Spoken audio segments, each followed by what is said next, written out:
സ്നേഹം, ദിവ്യസ്നേഹം, സ്നേഹം, ദിവ്യസ്നേഹം. രോഗം വന്നു കഴിഞ്ഞാൽ നമ്മുടെ കയ്യിലുള്ള പണമെല്ലാം ചിലവാകാനിടയാകും. ആഹാരത്തിന് വേണ്ടി കടം വാങ്ങുന്ന ആളുകൾ കാണില്ല. എന്നാൽ ഒരു രോഗം വന്നാൽ ഒരുപാട് കടമുണ്ടാകാനിടയാകും, കടബാധ്യതകൾ ഉണ്ടാകും. ഈ സ്ത്രീക്ക് ഒരുപാട് പണമുണ്ടായിരുന്നു, എന്നാൽ ചികിത്സയ്ക്ക് വേണ്ടി എല്ലാം ചിലവാക്കുവാനിടയായി. 27-ാമത്തെ വാക്യം നോക്കുക. ഒരു സ്ത്രീ യേശുവിൻ്റെ വർത്തമാനം കേട്ടു. അപ്പോഴാണ് അവൾ യേശുവിനെ കുറിച്ച് കേൾക്കാനിടയായത്. എപ്പോഴാണ്? എല്ലാം നഷ്ടമായതിനു ശേഷം. ആദ്യമേ കേട്ടിരുന്നുവെങ്കിൽ നന്നായിരുന്നു അല്ലേ? എന്നാൽ എപ്പോഴാണ് യേശുവിനെ കുറിച്ച് അവൾ കേട്ടത്? എല്ലാം പോയതിനു ശേഷമാണ് പറഞ്ഞത്. ആദ്യമേ പറഞ്ഞെങ്കിൽ നന്നായിരുന്നു അല്ലേ? ശരിയല്ലേ? യേശുവിന്റെ സ്നേഹത്തെ രുചിച്ചറിഞ്ഞവരുണ്ടെങ്കിൽ ഒന്ന് ഹല്ലേലൂയ പറയാമോ? യേശുവിനെ രക്ഷിച്ചു എന്ന് പറയുന്നവർ ഹല്ലേലൂയ പറയൂ. യേശുവിനെ കുറിച്ച് എൻ്റെ ചുറ്റുപാടുമുള്ളവരോട് ഞാൻ പറയുന്നുണ്ട് എന്ന് പറയുന്നവർ ആലോചിച്ച് ഹല്ലേലൂയ പറയുക. ആരോടാണ് പറഞ്ഞത്? അവർ ശരിയാകില്ല കേട്ടോ. അവർ വിശ്വസിക്കില്ല. അവർ നല്ലവരല്ല കേട്ടോ. അയ്യോ, അവരോട് പറഞ്ഞാൽ ശരിയാവില്ല കേട്ടോ. അവരോട് പറഞ്ഞാൽ പിന്നെ ഞങ്ങളെ കളിയാക്കും എന്നാണോ? എന്താണ്? കേൾക്കുന്നുണ്ടോ? അവർ കേട്ടാലും കേട്ടില്ലെങ്കിലും നിങ്ങൾ പറയണം. അതാണ്. നല്ലവരോട് പറയണമോ മോശം ആൾക്കാരോട് പറയണമോ? യേശു ആരെ ഉദ്ദേശിച്ചാണ് വന്നത്? നല്ല വ്യക്തികളെ ഉദ്ദേശിച്ചാണോ? ആണോ? ആർക്കു വേണ്ടിയാണ് വന്നത്? രോഗികൾക്കാണ് വൈദ്യനെ കൊണ്ട് ആവശ്യം, ആരോഗ്യമുള്ളവർക്ക് അല്ല. ഞാൻ പാപികളെ തിരഞ്ഞാണ് വന്നത്, ഞാൻ നീതിമാന്മാർക്ക് വേണ്ടിയല്ല വന്നത്. അതെ, ഇന്ന് യേശുവിനെ ആവശ്യമാണ്. രോഗികളോട് യേശു കർത്താവിനെ കുറിച്ച് നിങ്ങൾ പറയണം. ഇന്ന് യേശു കർത്താവിന്റെ നാമത്തിൽ പ്രാർത്ഥിക്കുമ്പോൾ രോഗികൾ സൗഖ്യമാകുന്നു. എന്നാൽ വിചിത്രം എന്താണെന്ന് വെച്ചാൽ, ഇന്ന് യേശുവിനെ അറിയാത്ത വ്യക്തികൾക്ക് വേണ്ടി പ്രാർത്ഥിച്ച് അവരുടെ രോഗത്തിന് സൗഖ്യം നേടിയ ശേഷം അവരെ യേശുവിലേക്ക് തിരിക്കുന്നതിന് പകരമായിട്ട് ഇന്നുള്ള ദൈവദാസന്മാര് വിശ്വാസികൾക്ക് വേണ്ടി പ്രാർത്ഥിക്കുന്നു, വിശ്വാസികളുടെ രോഗത്തിന് വേണ്ടി പ്രാർത്ഥിക്കുന്നു, വിശ്വാസികളുടെ കാണിക്ക വാങ്ങിയിട്ട് ജീവിക്കുന്നു. യേശുവിനെ അറിയാത്തവർക്ക് സൗഖ്യം, യേശുവിനെ അറിഞ്ഞവർക്ക് എന്താണ്? അനുഗ്രഹം. നിങ്ങൾ അറിഞ്ഞവരാണോ അറിയാത്തവരാണോ? എന്താണ് ഉറക്കെ പറയുക? അറിഞ്ഞവരാണോ അറിയാത്തവരാണോ? അറിഞ്ഞവരാണോ അറിയാത്തവരാണോ? അയ്യോ, നിങ്ങൾ അറിഞ്ഞവരല്ല എങ്കിൽ നിങ്ങൾ അറിയേണ്ടതാണ് അവനെ. പിശാച് ഗോതമ്പിന്റെ ഇടയിൽ കള വിധിച്ചിട്ട് പോകാനിടയായി. സഭയിൽ അതുകൊണ്ട് ഗോതമ്പുമുണ്ട്, സഭയിൽ കളയുമുണ്ട്. രണ്ടു കൂട്ടരും ഹല്ലേലൂയ പറയും. ഗോതമ്പും ഹല്ലേലൂയ പറയും, അതുപോലെ തന്നെ കളകളും ഹല്ലേലൂയ എന്ന് പറയും. പുറമേ നോക്കുമ്പോൾ രണ്ടും ഒരുപോലെ തന്നെയിരിക്കും. എന്നാൽ കളയിൽ സത്തൊന്നും കാണില്ല. നെല്ലിന്റെ കൂടെ നിൽക്കുമ്പോൾ പതിര് നമുക്കറിയാമല്ലോ, പതിരിൽ ഒന്നും കാണുകയില്ല. കർത്താവ് പറഞ്ഞു, ഇപ്പോൾ കളകൾ നെല്ലിനോടൊപ്പം തന്നെ വളരട്ടെ. എന്നാൽ ന്യായവിധി ദിവസം ഞാൻ നെല്ല് കൊയ്തു മാറ്റിയിട്ട് കളകളെ തീയിലിട്ട് ചുട്ടുകളയുമെന്ന് പറഞ്ഞു. എന്റെ പണിയല്ല അത്. ഇന്ന് ചെമ്മരിയാടുകളും കോലാടുകളുമെല്ലാം ഒരുമിച്ച് തന്നെയാണ് ഇരിക്കുന്നത്. എന്നാൽ ദൈവം ചെമ്മരിയാടുകളെയും കോലാടുകളെയും തമ്മിൽ വേർതിരിക്കുവാനിടയാകും. ആടുകളെ ഒരു വശത്തേക്ക് മാറ്റി നിർത്തും. എന്റെ നാമത്താൽ അനുഗ്രഹിക്കപ്പെട്ടവരായ ജനമേ, നിങ്ങൾ അകത്തേക്ക് പോകൂ എന്ന് പറയും. എന്നിട്ട് ഇടതുവശത്തുള്ളവരെ നോക്കിയിട്ട്, ശപിക്കപ്പെട്ടവരെ, പിശാചിനു വേണ്ടി ഒരുക്കിയിട്ടിരിക്കുന്ന അഗ്നികുണ്ഡത്തിലേക്ക് നിങ്ങൾ കടന്നു പോകുക എന്ന് പറയും. ചെമ്മരിയാടിനും കോലാടിനുമുള്ള വ്യത്യാസം എന്താണെന്ന് വെച്ചാൽ, ഞാൻ നീലഗിരിയിൽ ദൈവവേല ചെയ്ത സമയത്ത് അവിടെ ചെമ്മരിയാടിനെ വളർത്താം, എന്നാൽ കോലാടിനെ വളർത്താൻ പാടില്ല. എന്തുകൊണ്ടെന്നാൽ ചെമ്മരിയാടുകൾ ചെറിയ ചെറിയ ചെടികൾ മാത്രമേ തിന്നുകയുള്ളൂ, എന്നാൽ കോലാടുകൾ കിളിർത്തു വരുന്ന തളിരുകൾ ഉൾപ്പെടെ എല്ലാം തിന്നും. അതുപോലെ അങ്ങോട്ടും ഇങ്ങോട്ടും കൊമ്പ് കോർക്കും, അങ്ങോട്ടും ഇങ്ങോട്ടും ഇടിയുണ്ടാക്കും. എന്നാൽ ആടാണെങ്കിൽ മിണ്ടാതെ സാവധാനം നിൽക്കും. വിശ്വാസികൾ അങ്ങനെ കൊമ്പ് കോർക്കുവാൻ പാടില്ല. വിശ്വാസികൾ ദോഷം ചെയ്യുന്നവരായിരിക്കുവാൻ പാടില്ല. അതുപോലെ മറ്റുള്ളവർക്ക് ദോഷം ചെയ്യുന്നവരായിരിക്കുവാൻ ഒരിക്കലും പാടില്ല. ദൈവം ന്യായവിധി ദിവസത്തിൽ നിങ്ങളെ വേർതിരിക്കുവാൻ ഇടയാകും. എന്നാൽ ഈ നിമിഷം ഞാൻ കതിരാണോ അതോ ഞാൻ നല്ല നെല്ലാണോ എന്ന് നിങ്ങളെ തന്നെ പരിശോധിച്ച് മനസ്സിലാക്കുവാൻ വേണ്ടിയാണ് ഈ ദൈവത്തിൻ്റെ വചനം നിങ്ങളോട് ഇടപെടുന്നത്. യേശുക്രിസ്തു പാപികളെ രക്ഷിക്കാൻ വേണ്ടിയാണ് വന്നത്. വിശ്വാസിയായതിനു ശേഷം നിന്റെ പണി ആത്മാക്കളെ നേടുന്നതാണ്. നീ വിശ്വാസിയായതിനു ശേഷം കർത്താവേ, മറ്റൊരു വ്യക്തിയെ കർത്താവിന് വേണ്ടി എനിക്ക് നേടിയെടുക്കുവാൻ കഴിയണമെന്നുള്ള ആശയുണ്ടാകണം. ലുദിയായുടെ ഹൃദയം തുറക്കപ്പെട്ടു. കർത്താവിനെ വിശ്വസിച്ച ശേഷം അവൾ വീട്ടിൽ ചെന്നിട്ട് അവളുടെ കുടുംബക്കാരെല്ലാം കൊണ്ടുവന്ന് രക്ഷിക്കപ്പെടുത്താനിടയായി. നീ വിശ്വാസിയാണല്ലോ, എന്നാൽ നിന്റെ ആഗ്രഹം എന്താണ്? വിശ്വാസി ആയതിനു ശേഷവും നിന്റെ വിചാരങ്ങൾ ലോകപ്രകാരമുള്ളതായ വിചാരങ്ങളാണോ? പണത്തിനു വേണ്ടി, സമ്പത്തുണ്ടാക്കുന്നതിന് വേണ്ടിയുള്ള പ്രാർത്ഥനയാണോ? രോഗം മാറാനുള്ള പ്രാർത്ഥന? അതിലപ്പുറം ആത്മാക്കളെ നേടുവാൻ വേണ്ടി നിനക്ക് പ്രാർത്ഥിക്കുവാൻ കഴിയുന്നുണ്ടോ? യേശുക്രിസ്തുവിനെ കുറിച്ച് അറിയാത്ത എത്രയോ ആളുകളുണ്ട്. യേശുക്രിസ്തുവിന്റെ അത്ഭുത വിഷയങ്ങളെക്കുറിച്ച് അറിയാത്ത എത്രയോ ആളുകളുണ്ട്. അവന്റെ രക്ഷയെക്കുറിച്ച് അറിയാത്തവർ, സൗഖ്യത്തെക്കുറിച്ച് അറിയാത്തവർ. എന്നാൽ ആരാണ് ഈ സഹോദരിയോട് പറഞ്ഞതെന്നറിയില്ല. സ്ത്രീയെ, നീ എന്തിനാണിങ്ങനെ കഷ്ടപ്പെടുന്നത്? എന്തിനാണിങ്ങനെ നിന്റെ പണമെല്ലാം ചിലവാക്കുന്നത്? നിന്നെ വിടുവിക്കുവാൻ കഴിയുന്ന ഒരു കർത്താവുണ്ട്. അവന്റെ അടുക്കിലേക്ക് നീ പോവുക. അവൻ നിന്നെ സൗഖ്യമാക്കും. കണ്ണില്ലാത്തവർക്ക് കണ്ണുകൊടുത്ത ദൈവമാണ്. അവൻ മുടന്തന്മാരെ നടത്തുന്നവനാണ്. അവൻ കുഷ്ഠരോഗികളെ സൗഖ്യമാക്കുന്ന കർത്താവാണ്. അവന്റെ അടുക്കിലേക്ക് നീ പോവുക. ആ യേശു കർത്താവ്, അവൻ രക്ഷകനാണ്. അവൻ വിടുവിക്കുന്നവനാണ്. വരൂ സഹോദരി എന്ന് അവളോട് ആരോ പറഞ്ഞു. അവൾ യേശുവിനെ കുറിച്ച് കേട്ടിട്ട് അവന്റെ വസ്ത്രത്തിന്റെ തൊങ്ങലിൽ തൊട്ട് ഞാൻ സൗഖ്യം പ്രാപിക്കുമെന്ന് പറഞ്ഞുകൊണ്ട്. ആ കാലത്തെ സമ്പ്രദായം എന്താണെന്ന് വെച്ചാൽ, രക്തസ്രാവമുള്ളതായ ഒരു സ്ത്രീക്ക് വെളിയിലേക്ക് വരുവാന്, പൊതുജനത്തിന്റെ മധ്യത്തിൽ വരുവാൻ പാടില്ല. അവളെ ആർക്കും തൊടുവാൻ കഴിയുകയില്ല. അങ്ങനെയുള്ള അവസ്ഥയിൽ അവള് വളരെ കഷ്ടപ്പെട്ട് ജനക്കൂട്ടത്തിന്റെ നടുവിൽ കൂടി ഇഴഞ്ഞിഴഞ്ഞ് ആരും കാണാതെ മുൻപോട്ട് വരാനിടയായി. അങ്ങനെ യേശുക്രിസ്തു നിന്നിടത്തേക്ക് വന്നിട്ട് അവന്റെ വസ്ത്രത്തിന്റെ തൊങ്ങലിൽ അവൾ തൊട്ടു. ആ സമയത്ത് എന്താണ് സംഭവിച്ചത്? ഉടൻ തന്നെ അവളുടെ രക്തസ്രവം നിന്നുപോയി. അങ്ങനെ അവളുടെ ശരീരത്തിലുണ്ടായിരുന്നതായ ബാധ ഒഴിഞ്ഞതായിട്ട് അവൾ മനസ്സിലാക്കി. എത്ര അത്ഭുതമാണ്! 12 വർഷങ്ങളായിട്ട് ഡോക്ടർമാർക്കും മരുന്നിനും കൊടുക്കുവാൻ കഴിയാത്ത സൗഖ്യം ഒരൊറ്റ ക്ഷണം കൊണ്ട്, ഒരൊറ്റ സ്പർശനം കൊണ്ട് സൗഖ്യം ലഭിച്ചു. യേശുക്രിസ്തു ഇന്നലെയും ഇന്നും എന്നേക്കും മാറ്റമില്ലാത്ത ദൈവമാണ്. നീ വിശ്വാസത്തോടുകൂടി അവനെ തൊടുകയാണെങ്കിൽ വർഷങ്ങളായിട്ട് നീ അനുഭവിച്ചുകൊണ്ടിരിക്കുന്ന രോഗത്തിൽ നിന്ന് നിനക്ക് വിടുതൽ ലഭിക്കും, സൗഖ്യം ലഭിക്കും. ഒരു സ്ത്രീ 18 വർഷമായിട്ട് കൂനിയായിരിക്കുന്നതായ അവസ്ഥയിൽ ആയിരുന്നു. 18 വർഷമായിട്ട് അവരുടെ നടു വളഞ്ഞിരിക്കുകയാണ്. പിശാച് അവളെ അങ്ങനെ ആക്കിയിരിക്കുന്നു. യേശുക്രിസ്തു അവിടെ ചെന്ന് ആ സ്ത്രീയെ കാണുവാനിടയായി. അത്രയും ജനത്തിന്റെ നടുവിൽ അവരെ കണ്ടിട്ട് മുൻപോട്ട് വരുവാൻ വേണ്ടി പറഞ്ഞു. അവർ അവിടെ നിന്ന് കൂനി എഴുന്നേറ്റ് പതിയെ മുൻപോട്ട് നടന്നു വന്നു. അപ്പോൾ കർത്താവ് അവരുടെ മേൽ കൈവച്ച് പ്രാർത്ഥിച്ചു. അപ്പോൾ തന്നെ അവർ നിവർന്നു നിന്ന് കർത്താവിനെ സ്തുതിച്ചു. 18 വർഷമായിട്ട് വിടുതലില്ലാതിരുന്ന ആ സഹോദരിക്ക് ദൈവം വിടുതൽ കൊടുത്തു.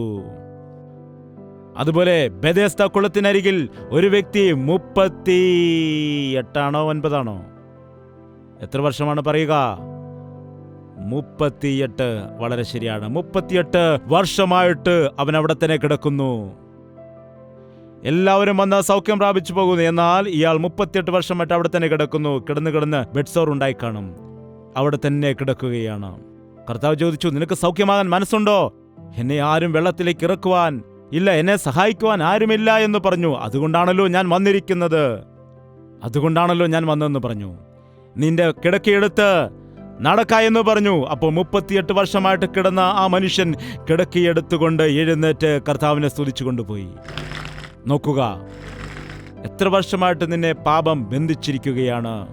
ഒരുപാട് വർഷങ്ങളായിട്ട് നീ രോഗത്താൽ ഭാരപ്പെടുന്ന വ്യക്തിയാകാം. ഒരുപാട് വർഷമായിട്ട് മദ്യപാനത്തിന്റെ അടിമയായിട്ട് ജീവിക്കുന്നുണ്ടാവാം. പരസ്ത്രീ മോഹത്തിൽപ്പെട്ട് വർഷങ്ങളായിട്ട് നീ ജീവിക്കുന്നുണ്ടാവാം. ലഹരി വസ്തുക്കൾ ഉപയോഗിച്ചുകൊണ്ട് വർഷങ്ങളായിട്ട് നിനക്ക് വിടുതലില്ലാത്തതായ അവസ്ഥയിൽ ആയിരിക്കാം. ഏതോ ഒരു ഭാരത്താൽ, ഏതോ ഒരു ദുഃഖത്താൽ, നിരാശയോടെ, ആകുലതയോടെ നീ കഴിയുന്നുണ്ടാവാം. എന്നാൽ ഇന്ന് നിനക്കൊരു വിടുതൽ നൽകുവാനായിട്ട് കർത്താവ് ആഗ്രഹിക്കുന്നു. നിനക്ക് വിശ്വാസമുണ്ടെങ്കിൽ, നീ അവന്റെ പാദപീഠത്തിലേക്ക് വരികയാണെങ്കിൽ, അവന് നിനക്ക് പൂർണ്ണ വിശ്വാസമുണ്ടെങ്കിൽ, അവനെ നീ തൊടുകയാണെങ്കിൽ, ആ സ്ത്രീക്ക് അപ്പോൾ തന്നെ സൗഖ്യം ലഭിച്ചു. ആ സമയത്ത് യേശുക്രിസ്തു വളരെ അത്യാവശ്യമായിട്ട്, അതായത് യായിറോസിന്റെ മകൾ രോഗം ബാധിച്ചു കിടക്കുന്നു. അവളുടെ അടുക്കൽ ചെന്ന് പ്രാർത്ഥിക്കാനായിട്ട് യേശുവിനെ ക്ഷണിച്ചു അങ്ങോട്ട് പോകുന്ന വഴിയാണ്. ആ സമയത്താണ് ഈ സഹോദരി കടന്നു വന്ന് യേശുവിൻ്റെ വസ്ത്രത്തിൽ തൊട്ട് സൗഖ്യം പ്രാപിക്കുവാൻ ഇടയായത്. തന്നിൽ നിന്ന് ശക്തി പുറപ്പെട്ടു എന്ന് കർത്താവ് മനസ്സിലാക്കിയിട്ട് ആരോ എന്നെ തൊട്ടു എന്ന് പറയുവാൻ ഇടയായി. അത് കേട്ട് അടുത്തു നിന്നതായ പത്രോസ് പറഞ്ഞു, കർത്താവെ, നോക്ക്, ജനക്കൂട്ടം നിന്നെ തിക്കിത്തിരക്കുകയാണ്. ഇപ്പോൾ നീ പറയുകയാണ് ആരോ നിന്നെ മുട്ടിയെന്ന്. ഇവിടെ ജനം നിന്നെ തിക്കിത്തിരക്കുന്നത് കാണുന്നില്ലേ? യേശു പറഞ്ഞു, അല്ല, ആരോ വിശ്വാസത്താൽ എന്നെ തൊട്ടു. മീറ്റിംഗിൽ വന്ന് പങ്കുകൊള്ളുന്നതും യേശുവിനെ സ്പർശിക്കുന്നതും രണ്ടും രണ്ടാണ്. എല്ലാവരും മീറ്റിംഗ് വരും, എന്നാൽ സൗഖ്യം പ്രാപിക്കില്ല. എല്ലാവരും മീറ്റിംഗിന് വരും, എല്ലാവരും യേശുവിന്റെ രക്തത്താൽ ജയമെന്ന് പാടും, എന്നാൽ എല്ലാവർക്കും വിടുതൽ ലഭിക്കില്ല. ആരാണോ വിശ്വസിക്കുന്നത്, ആരാണോ യേശുവിനെ തൊടുന്നത്, അവർക്കാണ് വിടുതൽ ലഭിക്കുന്നത്. ആരാണോ തന്റെ കാര്യങ്ങളെ ദൈവത്തിലേക്ക് സമർപ്പിക്കുന്നത്, അവർക്കാണ് സൗഖ്യം. കർത്താവ് തിരിച്ചറിഞ്ഞു എന്ന് മനസ്സിലാക്കിയ സമയത്ത് ആ സ്ത്രീ പുറത്തേക്ക് കടന്നു വന്നിട്ട് തനിക്ക് സംഭവിച്ച തന്റെ സ്ഥിതിയെല്ലാം തന്നെ യേശുവിനോട് പറഞ്ഞു. ഒന്നുകൂടെ നമുക്ക് വായിക്കാം നമ്മുടെ പ്രസംഗ വാക്യം. സ്ത്രീ തനിക്ക് സംഭവിച്ചത് അറിഞ്ഞിട്ട് ഭയപ്പെട്ടും വിറച്ചും കൊണ്ടുവന്നു അവന്റെ മുൻപിൽ വീണു വസ്തുതയൊക്കെയും അവനോട് പറഞ്ഞു. അവൻ അവളോട്, മകളെ, നിന്റെ വിശ്വാസം നിന്നെ രക്ഷിച്ചിരിക്കുന്നു. സമാധാനത്തോടെ പോയി ബാധ ഒഴിഞ്ഞ് സ്വസ്ഥയായിരിക്ക എന്ന് പറഞ്ഞു. അവൾ തൊട്ട ഉടൻ തന്നെ സൗഖ്യം പ്രാപിച്ചല്ലോ. പിന്നെന്തുകൊണ്ടാണ് ബാധയൊഴിഞ്ഞു പോയി സ്വസ്ഥയായിരിക്ക എന്ന് പറഞ്ഞത്? ഇന്നുള്ള ദേവദാസന്മാർ തൊട്ട് സൗഖ്യപ്പെടുത്തി പിന്നെ അവർ കടന്നുപോവുകയാണ്. എന്നാൽ ഇവിടെ യേശുക്രിസ്തു ഒരു പടി കൂടി മുൻപോട്ട് പോവുകയാണ്. നിങ്ങൾ ശ്രദ്ധിക്കണം, യേശുക്രിസ്തുവിന്റെ നാമത്തിൽ ആര് എവിടെ വെച്ച് പ്രാർത്ഥിച്ചാലും അവർ പ്രാർത്ഥിക്കുന്നതായ വിഷയത്തിന് വിടുതൽ ലഭിക്കുവാനിടയാകും. അതിൽ യാതൊരു സംശയവുമില്ല, ഒരു ഡൗട്ടുമില്ല. എന്നാൽ നിങ്ങൾക്ക് ലഭിച്ചതായ ആ സൗഖ്യം നിലനിൽക്കണമെന്നുണ്ടെങ്കിൽ, നിങ്ങൾ പ്രാപിച്ചെടുത്തതായ വിശ്വാസം നിലനിൽക്കണമെങ്കിൽ കർത്താവുമായിട്ട് നിനക്ക് ബന്ധമുണ്ടായിരിക്കണം. കർത്താവിനോട് നിനക്ക് സംസാരിക്കാനിടയാകണം. എന്താണ് ഇവിടെ പറഞ്ഞത്? എന്താണ് പറഞ്ഞത്? മകളേ, നിന്റെ വിശ്വാസം നിന്നെ രക്ഷിച്ചിരിക്കുന്നു. നിന്റെ വിശ്വാസം നിന്നെ രക്ഷിച്ചിരിക്കുന്നു. ആരെങ്കിലും സൗഖ്യം പ്രാപിക്കുമ്പോൾ ഞാൻ സാധാരണ അവരോട് പറയുന്നതായ കാര്യമാണ്, എങ്ങനെയാണ് അവർ സൗഖ്യം പ്രാപിച്ചത്? ജയ്പോൾ പാസ്റ്റർ പ്രാർത്ഥിച്ചത് കൊണ്ടാണെന്ന് ചിലർ പറയും. ഒരിക്കലും അങ്ങനെയല്ല സംഭവിച്ചത്. ജയ്പോൾ യേശുക്രിസ്തുവിന്റെ നാമത്തിൽ പ്രാർത്ഥിച്ച സമയത്ത് നീ അത് വിശ്വസിച്ചത് കൊണ്ടാണ് നിനക്ക് സൗഖ്യം ലഭിച്ചത്. മനസ്സിലായോ?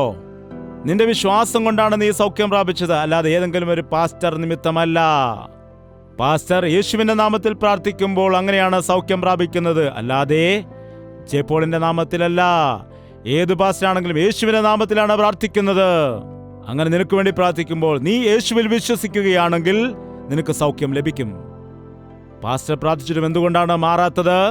പാസ്റ്റർ വീട്ടിൽ വന്ന് പ്രാർത്ഥിച്ചിട്ടും രോഗം മാറുന്നില്ല. കാരണം എന്താണ്? നിനക്ക് വിശ്വാസമില്ലാത്തത് കൊണ്ടാണ്. നീ വിശ്വസിക്കണം. നീ വിശ്വസിക്കുകയാണെങ്കിൽ നിനക്ക് സൗഖ്യം ലഭിക്കും, നിനക്ക് സമാധാനമുണ്ടാകും. നീ സമാധാനത്തോടെ പോക, നിന്റെ ബാധയൊഴിഞ്ഞ് നീ സ്വസ്ഥയായി ഇരിക്കുക എന്ന് പറഞ്ഞു. രണ്ടാം തവണ സ്വസ്ഥയായിരിക്കുവാൻ പറഞ്ഞില്ലേ? അതാണ് യഥാർത്ഥമായ സൗഖ്യം. തലവേദനയ്ക്ക് വേണ്ടി പ്രാർത്ഥിക്കുന്നു, തലവേദന പോയി വീണ്ടും നാളെ വരുന്നു.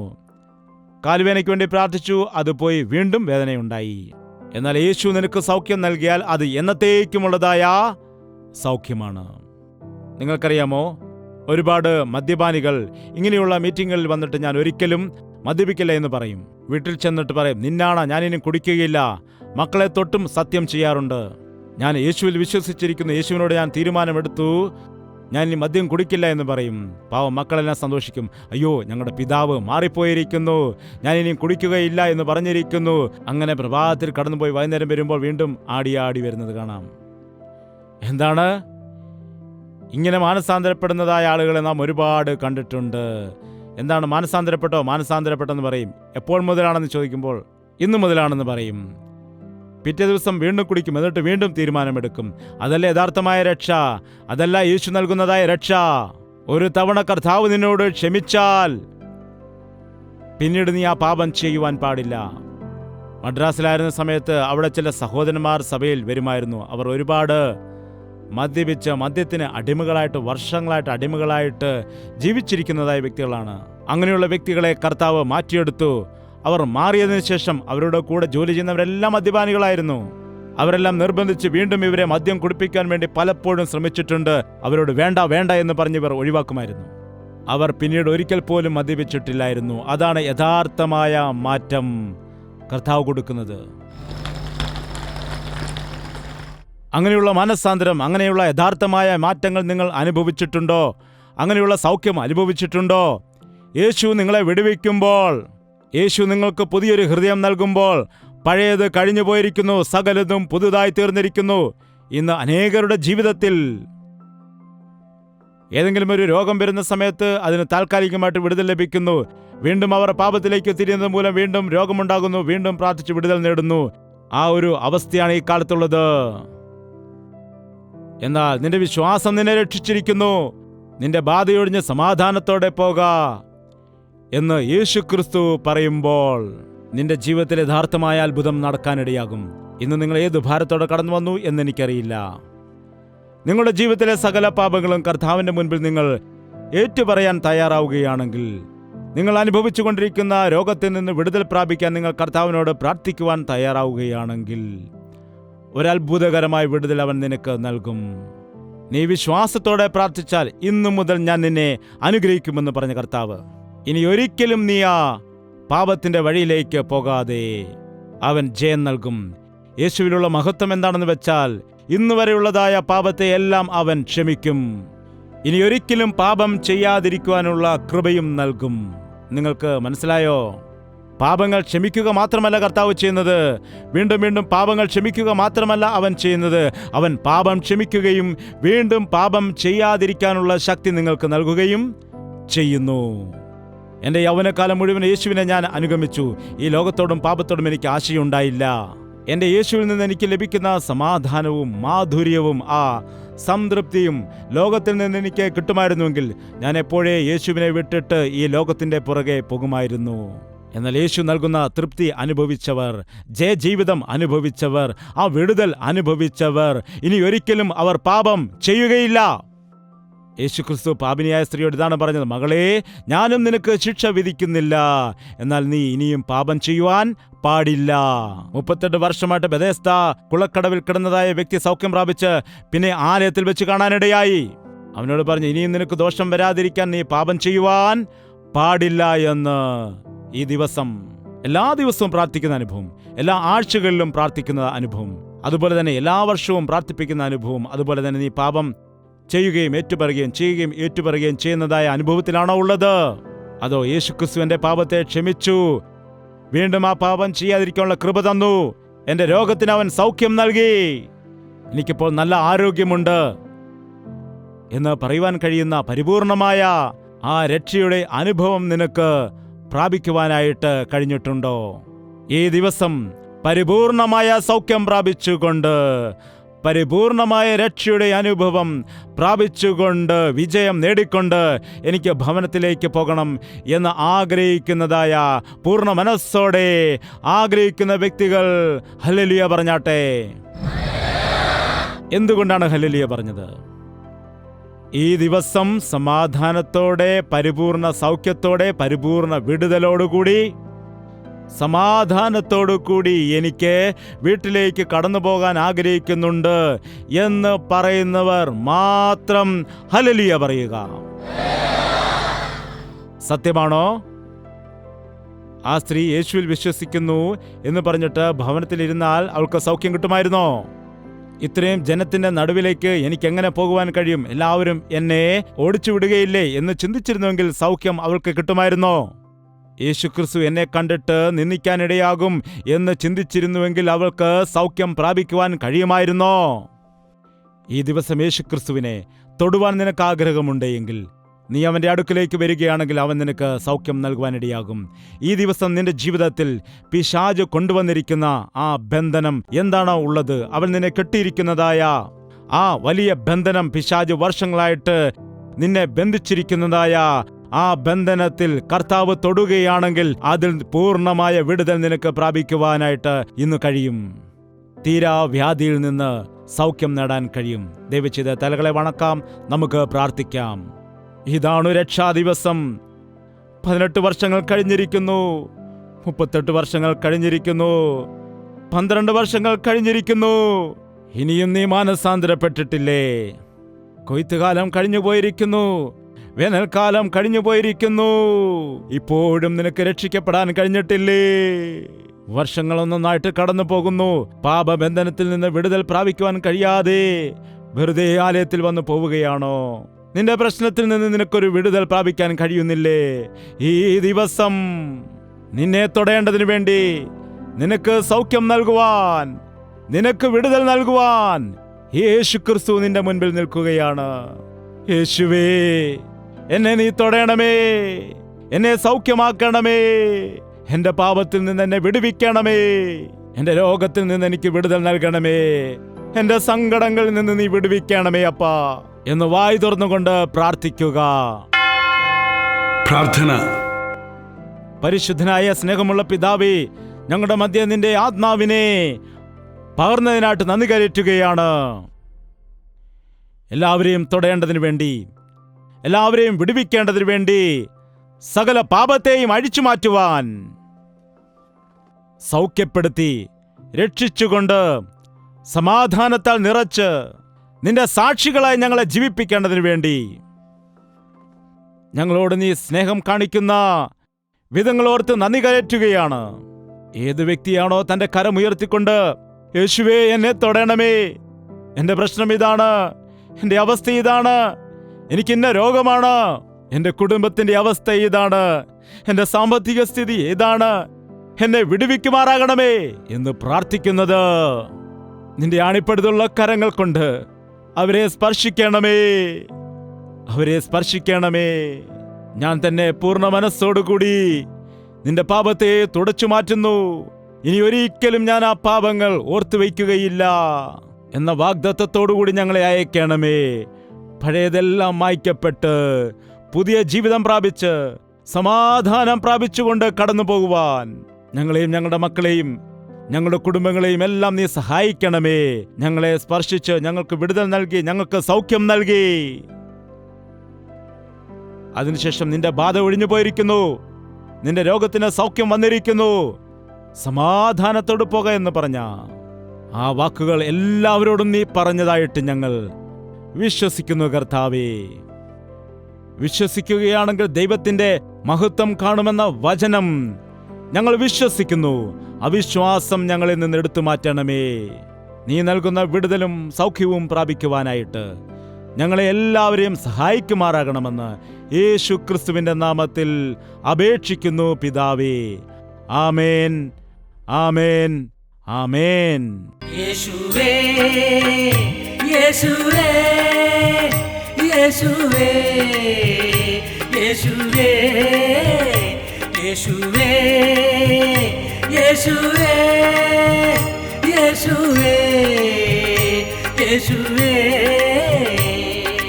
നിന്നെ നിന്നെ എന്നും ഞാൻ സേവിക്കും, നീ മാത്രം രാജാവെന്നും.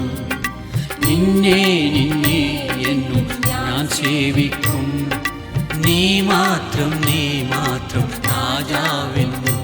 യേശുവേ, യേശുവേ, യേശുവേ, യേശുവേ, യേശുവേ, യേശുവേ, യേശുവേ, യേശുവേ, യേശുവേ, യേശുവേ, യേശുവേ.